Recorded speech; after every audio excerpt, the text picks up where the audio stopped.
반갑습니다. 롬박사의 방아론 원장입니다. 오늘은 해양경찰의 공채 시험을 몇 개월? 1, 2, 3, 4 4개월 만에 합격한, 최종 합격한, 그것도 0.5배수 이내로 합격한 우리 허민영 학생을 낱낱이 파헤치도록 하겠습니다. 이 영상을 보고 계신 분들은 정말 럭키한 분들이겠지? 네, 그래서 이 친구가 어떻게 공부를 했는지 오늘 자세하게 영상을 담아서 시작하도록 하겠습니다. 그럼 지금부터 시작할까요? 고! 자, 반갑습니다. 예, 간단하게 자기소개를 좀 듣고 싶어요. 예, 기본적인 자기소개하고 이번에 합격한 분야, 직렬을 좀 소개 좀 해주세요. 네, 안녕하세요. 저는 이번 2025년 상반기 해양경찰 중부청 공채로 지원한 허민혁입니다. 네, 저는 2월에 조금 늦게 이제 15기 오프라인반으로 합류를 하게 돼서 6월 말까지 열심히 여기서 공부를 했고요. 지금 최종 합격해서 이제 교육원 입교를 기다리고 있습니다. 아유, 축하드립니다. 예, 축하드립니다. 제가 궁금한 거, 여러 학원이 있었을 텐데 그 중에 왜 롬박 스터디를 선택해 주셨는지 궁금하네요. 네, 사실은 제 친구가 먼저 여기서 아. 오프라인으로 듣고 있고 제가 혼자 공부하는 것과 학원에서 공부하는 것을 고민을 할 때 이제 친구에게 가장 먼저 연락을 했는데 무조건 학원이 낫다. 또 롬박이 잘 가르친다. 이렇게 저는 이제 추천을 받고 좀 급하게 내려오게 된 케이스여서 친구가 저를 여기까지 이끌어줬습니다. 그러니까 이제 민영이한테 케이스는 사실 저희가 12월 중순에 개강을 했는데 네. 거의 사실은 2월이니까 네. 상당히 어느 정도 진행이 된 상태에서 그때 부랴부랴 진도 따라가가지고 네, 맞습니다. 했던 케이스입니다. 자, 그런 케이스였고 좋아요. 그러면 처음에 왔을 때 스케줄이 안 맞는데 어떻게 하지? 이랬을 거 아니에요. 네, 또 그렇죠. 그리고 4개월 될 수 있었을까? 확신이 있었어요? 솔직히 이제 저도 생각의 변화가 조금 있었는데 처음에는 저희 부모님도 그렇고 저희 주변 사람들도 처음에 이제 학원에서 조금 기초를 잘 다져 놓으면 다음 시험을 이제 혼자 준비할 때 이제 큰 베이스가 된다 이런 생각에 저도 처음에는 아 그래 이 처음 방향을 학원에서 좀 잘 잡아보고 나는 이제 내년 이제 공채 시험을 목표로 좀 준비를 해봐야겠다라는 생각을 했는데 사실 중간에 하면서 저 한 달 정도 공부하고부터는 합격을 할 수도 있겠다 이런 생각이 들어서 이제 그때부터 더 박차를 가해서 열심히 했던 것 같습니다. 그래서 우리가 이제 종강할 때 제가 막 지나가다가 이런 거예요. 나 4개월에 붙고 영상을 찍고 싶다. 그렇죠? 네. 내가 딱 지나 내가 그거 들었단 말이지. 그래서 할 수 있어. 찍자. 이랬는데 오늘도 왔습니다. 야, 어떻게 하다가 한 달 만에 할 수 있었을까라고 생각했어요. 저는 일단은 목표를 되게 세분화했던 것 같아요. 그러니까 최종 목적은 합격이지만 그 일주간, 뭐 한 달간, 뭐 분기간 이런 식으로 제 구체적인 목표를 정하면서 그거를 달성했는지의 여부를 따라서 이제 끊임없이 좀 동기부여를 했던 것 같거든요.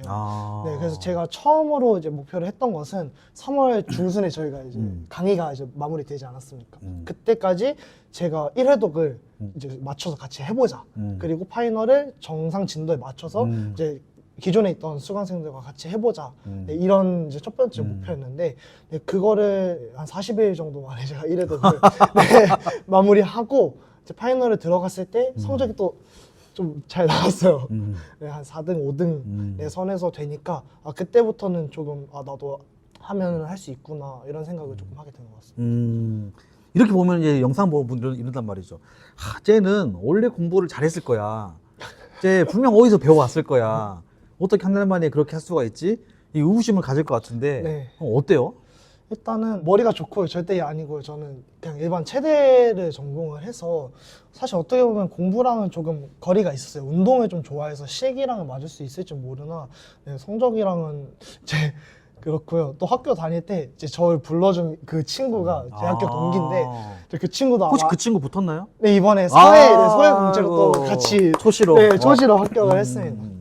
좋은 친구 귀인이네요. 네, 맞습니다. 그래서 이제 그 친구도 알 텐데 과에서 공부 제일 안 하는 사람 누구야 하면은 허민혁 이렇게 얘기가 나올 정도로, 그 정도로. 네, 저는 이제 제가 관심 없는 분야는 그렇게 감을 쌓고 살았었고 하지만 이제 목표를 확실하게 정했을 때는 좀 제가 남들보다는 이제 성취하기 위해서 노력하는 이제 그런 성향이 조금 두드러지는 점이 있어서 이제 그 부분은 좀 저가 유리했을 수도 있지만 선생님도 자주 강조하시는 게 6개월 만에 할 수 있다. 근데 그 기간에 저는 그냥 제 노력을 조금 더해서 기간만 살짝 줄인 거지 근데 사실 그 6개월 플랜 안에 저도 그냥 스며든 게 아닌가 생각합니다. 맞아요. 제가 민혁이한테 제일 많이 했던 말이 뭐였죠? 잠을 좀 자라. 잠을 안 자, 잠을 하루에 뭐 2시간, 네, 두세 시간. 두세 시간 잤단 말이지. 나는 궁금한 게 아무리 체력이 좋다 한들 두세 시간으로 버티는 게 실제 가능했어요? 처음에 제가 이제 학원에 와서 처음 진도를 맞출 때는 학원에서 한 11시 반 정도에 집에 갔습니다. 네, 첫 한 달 정도는. 그러고 괜찮네? 12시 반에서 1시까지 또 이제 점진적으로 제 공부 시간을 어디까지 되는지 한계를 좀 테스트했던 것 같아요. 그러니까 제가 잠을 두세 시간 잤다고 모든 사람들이 다 두세 시간을 자야만 성공한다 이런 게 아니라 현재 자기의 그 체력에 맞는 그 최대 한계점, 다음날에 너무 지장이 가지 않는 그 맥시멈을 찾으려고 저는 앞에 한 달 반 정도를 계속해서 그 집에 가는 시간을 조정하면서 찾았고, 그 시간대에 맞게 공부를 했더니 이제 사실 3시간 이내로 잠을 자는 플랜이었던 것 같아요. 그러면은 처음에 11시 반에 가서 네. 몇 시에 잤어요? 그때는 늦어도 1시 전에는 무조건 지침했습니다. 그래서 몇 시에 나왔어요? 여기 학원에 8시 40분까지 꼭 도착하는 거니까 8시 정도 8시? 기상해서. 처음에는 잤네, 좀 네, 충분히. 처음에는 조금 늦었어요. 내가 오해했네. 나는 처음부터 잠을 안 잔 줄 알았어요. 아니, 그렇게 하면 그게 저도 아니었구나. 끝에서 퍼졌을 것 같습니다. 그니까. 네. 내가 그거를 염려했던 건데, 그게 아니라 처음에는 충분히 잠을 자고, 네. 그 40일 동안 네. 마스터한 거네요. 네. 오히려 잘 자야 강의도 듣고, 그 다음에 기출도 분석하는데 머리가 돌아가 되니까. 네, 저는 오히려 주변 사람들한테 좀 잠을 자라고 제가 말을 했던 것 같아요. 그러니까 제가 어떻게 보면 좀 도드라지게 성적 향상을 보인다든지 하면서 저에게 공부 관련된 내용을 좀 질문하는 사람도 있었는데요. 그냥 무작정 저의 그 시간에 그냥 자기를 대입하려고 하다 보니까 일주일도 못 버티고 오히려 패턴이 망가지는 이제 그런 제 주변 사람들을 보고, 그러니까 이 시간은 내가 정한 시간이지 본인도 그런 과정을 거쳐서 자기한테 알맞은 최대의 공부 시간을 확보를 해라, 네, 이런 내용을 좀 강조를 했던 것 같습니다. 이게 이제 자기 조절이라고 하는 거죠. 네. 자기 조절 학습. 그러니까 조절이 아까 했잖아. 되게 중요한 말인데, 내가 몇 시간을 잤을 때가 맥시멈일까? 네. 이거를 테스트했다 그랬잖아요. 그러니까 민혁이가 단기간에 끝내는 게 무조건 잠을 안 잔 거야. 그러면 사람들이 잠도 안 자고 막 공부를 하는데 막상 공부한 것도 아니고 잠을 자는 것도 아니고 효율이 떨어지고. 네, 효율이 떨어지고 오히려 악효과 나는. 잠을 충분히 자고 눈 떠 있는 시간을 어떻게 효율적으로 보낼 것인가. 네. 네, 그게 가장 중요했다. 근데 그 동기가 내가 한 달 해보니까 일단 목표는 40일 동안에 이론을 끝내는 거였는데 네. 보니까 끝낼 것 같아. 그러니까 될 것 같은데 라고 생각하고 눈에 보이니까 또 이제 더 다음 집중. 목표, 네. 다음 목표를 향해 갔다. 좋아요. 일단은 그런 목표로 공부를 하기 시작했고, 네. 자, 그러면 그런다고 해도 분명 하다 보면 처음에 어려운 점이 있었을 거 아니에요. 네. 처음 공부하니까. 좀 어려웠던 점은 어떤 거예요? 저는 모든 과목에 용어들이 너무 생소했어요. 제가 뭐 해양 경찰을 되고 싶어서 이제 생각을 가진 건 오래 전이지만 실제로 이제 학문적인 공부는 처음 하다 보니까 이제 선생님이 수업을 해주시고 이해가 됐는데 다시 볼 때는 이미 그 의미가 이제 퇴색되기도 하고, 특히 이제 형사법이 초반에 정말 저를 너무 괴롭게 했었던 과목으로 좀 기억에 남고 있는 것 같아요. 아마 지금 공개 채용을 준비하는 분들이나 네.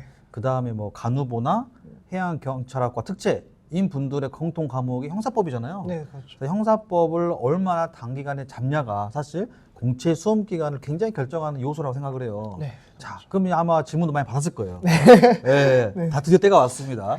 네, 자, 형사법 어떻게 공부하는 게 가장 효율적일까요? 형사법이라는 과목이 좀 어렵기도 하고 또 시간이 당연히 많이 걸리는 과목이 맞기는 하는데, 한 번 정립을 이제 해놨을 때 굉장히 오래가는 과목인 것 같아요. 휘발성을 가지고 있는 개론이나 법규 같은 과목들은 처음부터 너무 디테일한 걸 다 암기해봤자 어쩜 시험에서 기억이 나지 않으니 회독의 반복 학습을 통해서 맞아요. 자연스럽게 습득을 해라, 이런 말씀을 이제 많이 해주셨는데, 형사법은 그거에 비해서 한번 개념이 잡히고 틀이 잡혔을 때 조금 공부를 이제 양을 줄여도 제 머릿속에 남는 게 훨씬 많다는 거를 저도 그렇고 이제 그 고득점인 같이 공부하는 스터디원들에게도 그런 방법을 들어서 이제 그걸 먼저 좀 염두에 두시면 좋을 것 같고, 첫 번째 같은 경우는 이제 저는 초시생이다 보니까 이제 법에 관련된 용어 정말 한 개도 몰랐습니다. 조문을 막 무작정 외워보기도 했고, 또 이태호 선생님 수업 방식이 판서는 정말 만족했거든요. 구성 요건을 하나하나 나눠주면서 분해해서 이해할 수 있게 하는 그런 판서 수업을 굉장히 좋아함에도 그거는 이해가 됐는데 그 나오는 이 판례를 못 읽는 거죠. 그래서 저는 단어장을 만들었습니다. 진짜 심할 때는 하루에 형사법만 14시간, 15시간 내가 한 적이 있어요. 하루 종일 아침부터 새벽까지. 그래서 그런 식으로 이제 모르는 용어들을 다 정리를 해서 저만의 단어장을 만든 거죠. 그렇게 하다 보니까 처음엔 좀 고통스럽고 시간도 많이 걸렸지만 나중에는 그냥 영어 단어를 암기를 하면 읽는 건 금방이듯이 그렇죠. 그런 식으로 읽는 속도가 나중에 오히려 탄력이 훨씬 더 많이 붙더라고요. 공부를 처음에 저보다 훨씬 잘했던 친구들도 나중 가서 좀 생소한 영어나 아니면 헷갈리는 정의가 나오게 되면 오히려 그때는 저한테 와서 다시 물어보는 네, 이런 상황이 생기더라고요. 그리고 이제 두 번째 같은 경우는 강의 수가 적은 게 저한테는 확실히 도움이 많이 됐습니다. 선생님도 아시겠지만 제가 처음에 사실 고민을 했어요. 이태호 선생님 강의를 들을까 아니면 일반 그 육경 선생님을 들을까를 고민하다가 짧은 기간이기 때문에 짧은 강의로 내가 최대의 효율을 한번 내보자 라고 이제 생각을 하면서 처음에 강의를 듣기 시작했는데 물론 절대적인 양이 부족하니까 디테일이 조금 떨어질 수는 있어도 2번 돌리고 3번 돌리는 것에 있어서 그 효율이 너무 좋더라고요. 200강이 넘는 일반 강의를 들을 때 한 번 처음부터 끝까지 다 들어도 그 강의는 어떻게 보면 강사가 좀 떠먹여준 강의지 내가 습득을 한 게 아니다 보니까 그렇죠. 반복할 때 온전히 자기 것으로 못 만들고 다시 들으려고 하니까 200개를 언제 다 됐습니까? 근데 이제 저희가 강의 같은 경우는 80강대로 딱 끊기니까 저는 3달 안에 2회독을 다 돌렸거든요. 그런 식의 이제 효율을 또 보기도 했고요. 그 다음은 문제 먼저 풀다 보니까 외우더라고요. 그래서 이제 저희 스터디 조장 형님이 이제 그런 공부 방법보다는 너가 좀 어떤 법이나 죄 구성 요건을 어느 정도 공부를 해보는 게 어때? 라는 추천을 해줬고 그 다음부터는 정말 성적이 눈에 띄게 향상이 됐습니다. 네, 주간평가 60점대도 못 맞던 제가 100점을 못 맞으면 아쉬워하는 네, 이런 성적 향상이 보였고 마지막으로는 이제 문제량을 저는 사실 좀 많이 가져가긴 했어요. 학원에서는 어떤 문제량을 너무 광범위하게 늘려봤자 95점 만나 100점 만나 그 딱 한 문제 차이인데 저는 이제 불안한 게 있다 보니까 너무 많은 문제량을 골랐어요. 이거는 제가 제 공부 시간이 어느 정도 맞춰졌기 때문에 주변한테 추천은 하지 않아요. 하지만 이제 그냥 제가 어떻게 공부했냐라는 거에서 저는 이제 시중에 1타라고 하는 김대한도 있었고 신광현도 있고 이런 또 이태호 선생님도 그렇고 교재를 쓰셨던 김승복 시중에 있는 형사법 문제집은 다 제가 풀었다고. 다 풀고 나서 시험 봤잖아요. 네. 어때요? 저는 좀 아쉬웠어요. 솔직히 말하면 더 어려웠으면 좋겠다라고 생각을 할 정도로 네, 쉬웠죠? 네, 쉬웠고 그래요. 제가 점수가 제가 만족을 못하는 것도 이제 제 실수로 인해서 틀렸기 때문에 뭐 준비가 됐으니까 성적이 아쉬워한다고도 하지만 조금 덜 하고 차라리 법규를 좀 더 할 걸 그렇지. 이런 생각도 저는 분명히 들었거든요. 기출 문제만 그 에너지의 절반만 그냥 집중해서 봐도 충분하기 때문에 근데 꼭 하나 말씀을 드리고 싶은 거는 그 전년도 기출은 정말로 저희 해경 기출만 봐서도 충분했습니다. 근데 이제 올해 특히 성역사법이 좀 많이 떨어지신 친구들이 있을 거예요. 어느 정도 점수가 나오다가 한 10점 정도씩 이렇게 떨어진 게 이번 시험에서는 기출만 봐서 조금 부족한 부분들이 있었거든요. 그래서 자기가 좀 약한 파트는 저희 해경 기출을 기반으로 하되 추가적으로 일반 이제 육경에서도 다루는 그런 문제집도 기출 한 권 정도는 그냥 구매를 하셔서 조금 봐주면 이제 확실한 80점, 그러니까 85점 이상을 맞는데 더 좋을 것 같습니다. 기출을 제가 오프라인 반을 주잖아요. 네. 이번 예상 문제를 네네. 주고 사실 거기서 줬던 12페이지에서 공채 같은 경우 19개 나왔단 말이에요. 네. 해경 기출은 베이스가 돼야 돼요, 반드시. 네. 그리고 그 베이스에 나왔던 것 중에 보면은 육경 걸 갖고 온단 말이지. 그렇죠. 그러면은 뭘 갖고 올 거냐? 당일 해경에서 출제되었던 그 주제 한에서는 안 나왔던 판례가 육경에 나왔으니까 그걸 할 때 말이지. 그게 더 효율적이잖아요. 그렇죠. 그러니까 주제가 여러 가지 주제가 있는데 육경에서 다룬 주제가 있고 해경에서 자주 다룬 주제가 있단 말이지. 그럼 당연히 해경에서 나왔던 거 플러스 그 주제 한에서만 육경이나 다른 기관 거 그렇죠. 까지만 한다면 그건 굉장히 스마트하게 공부할 수 있는 거죠. 네, 그렇죠. 이거를 내가 다음 반부터 하려고. 그런 것 같아요. 네, 다음 그래서- 반에는 이번에 줬던 주제뿐만 아니라 이제 그 주제와 관련해서 나왔던 판례들. 근데 시간 너무 안 힘드시겠어요? 아, 그때 예. 준비하실 때도 엄청 시간 아, 오래 예. 걸리셨다고 했는데 했지만 방금 아까 민정이가 말했던 것처럼 해경 것만 봐가지고는 부족할 수 있다는 말은 해양경찰에서 다뤘던 주제이지만 선지가 다른 기관에서 출제를 했던 그 판례가 못 본 판례가 나오니까 그 판례는 해야 된다. 근데 이거는 저는 이제까지는 이렇게 해라라고 했지만 알다시피 떠먹여줘야 하기 때문에 이걸 제가 그냥 찾아가지고 드리는 게 찾아서 드리는 게 낫겠다 해서 다음 반에는 예산 문제 플러스 그 판례까지도 내용까지도. 내용까지도 네. 해서 드리려고 합니다. 오프를 더더욱 와야겠네요. 맞아요. 이거는 이제 미안하지만 온라인으로는 하진 않고 네, 오프라인 한해서만 드릴 예정이에요. 그렇죠. 네, 어떻게 생각하세요? 이제 오실 이유가 하나 더 생겼네요. 네. 왜냐면 우리 오프라인이 합격을 많이 하는 게 중요하니까. 그렇죠. 그리고 어쨌든 저는 오프에 오는 사람들은 물론 다 열심히 하지만 마음에 또 굳은 결심 하나를 품고 맞죠? 여기로 내려온다고 맞아요. 생각을 해요. 맞아요. 저는 또 중부여서 집이 인천이거든요. 근데 제가 이 목포에 연고 없는 목포까지 내려오는 결정이 사실 뭐 그냥 선뜻 그냥 합격이라는 그 큰 목표를 위해서 제가 지금 집중을 하는 거기 때문에 투자를 맞아요. 했습니다. 그 궁금한 거. 지금도 이 영상을 보면 당연히 이제 온라인하고 오프라인 고민하는 분도 있을 거 네. 있을 거잖아요. 그렇죠. 오프라인이 좋다고 말해줘도 왜 와야 되는지를 잘 모를 수 있는데 네. 민혁이가 실제로 이제 타지에서 왔을 때 어떤 분들이 오프라인에 오면 좋을 것 같아요? 저는 크게 두 가지를 말씀드리고 싶은데요. 첫 번째는 본인에 대한 확신이 너무 강한 사람은 오히려 오프라인에 왔을 때 시너지가 더 잘 나는 것 같아요. 저도 처음에 제 스스로를 컨트롤할 수 있다고 생각을 했고 선생님한테 처음 전화를 드리기 전에 독서실에 있었습니다. 한 일주일 정도. 네, 그러면서 처음 다잡은 그 마음이 6개월이 과연 갔을까라고 지금 생각해보면 그렇지 못했을 것 같아요. 실제로 제가 여기 목포 생활을 마무리하고 시험을 치기 위해서 5일 정도 빨리 올라가서 그때 공부를 했는데 그때 학원에서 하는 것만큼 효율이 안 나와서 저 스스로도 좀 당황을 했던 경험이 있거든요. 그리고 이제 두 번째 같은 경우는 누가 시켜주면 잘하는 애 있잖아요. 진짜 딱 멍석을 깔아주면 잘하는데 혼자서는 조금 어려워하는 친구들은 여기 학원에서 오는 시간부터 가는 시간 또 핸드폰도 수거하고 특히 모르는 거 선생님께 직접 찾아뵐 수 있는 뭐 이런 것도 굉장히 큰 장점인 것 같아요.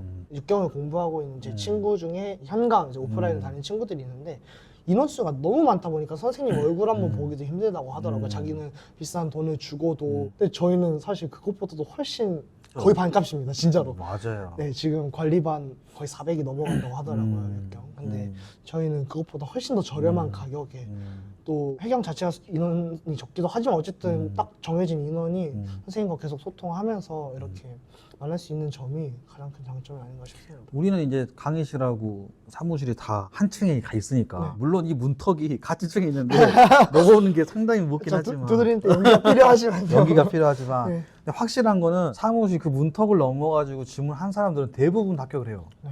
근데 몸으로 보거나 이제 자기 고민 상담이 못하는 친구들은 확실히 못 가져가는 게 있죠. 네. 그래서 오프라인에 올 때 내가 조금 더 세마 도움을 원하고 상담도 좀 받고 싶고 도움을 받고 싶다. 그런 분들은 훨씬 오프라인이 돈이 좀 들 수는 있지. 근데 그만한 값을 저는 한다고 생각해요. 오프라인 벌써 몇 명 왔어요. 1000명 넘게 왔는데 오프라인 와서 후회한다? 이런 분들은 거의 없어요. 대부분 인강 듣다가 안 돼가지고 오는 사람이 대부분이니까 왜 이제 왔을까? 특별히 이번에 윤땡이라는 학과 특채 항해 네. 네, 그 친구도 사실 좀 수년간 혼자 공부하다가 안 돼서 딱 오프라인 왔는데 바로 한 번에 다 필을 붙잖아요. 네, 이번에 그리고 최종까지도 네. 했고. 그래서 그런 분들이 상당히 많다라는 거. 근데 그럴 수밖에 없는 게 아침 8시 50분에 와가지고 밤 맞아요. 10시까지 한두 번이 아니잖아요. 이거를 6개월 지속한다는 거는 쉽지 않다. 맞아요. 선생님이 이제 비용적인 측면이 조금 더 들 수 있다고도 말씀하셨는데 그거는 이제 저같이 좀 완전 너무 타지에서 내려온 사람들은 그걸 좀 고민할 수 있어도 사실 그냥 기본적인 단가를 보면 독서실 6개월 끊고 맞아요. 연박 패스 수강하고 뭐 관리반 만약에 좀 듣고 하면 사실 가격 거의 같습니다. 근데 여기서는 공부할 수 있는 독서실이나 강의실 제공을 하고 또 제일 좋았던 거는 제가 이렇게 새벽까지 하는데도 다 열어주시니까 그럼요. 네, 마감만 하면 다 사용할 수 있게 해주시니까 이런 거 다 고민을 해봤을 때는 월등히 이제 가격이 차이 난다고 말하기도 조금 어려운 것 같아요. 우리 오프라인은 자습 관리는 있지만 네. 큰 틀은 있지만 굉장히 학생 자율형 학원이죠. 8시 50분 전에 먼저 오고 싶다. 와도 되죠. 네. 5시에 와도 돼요. 에어컨 켜도 돼요. 히터 틀어도 돼.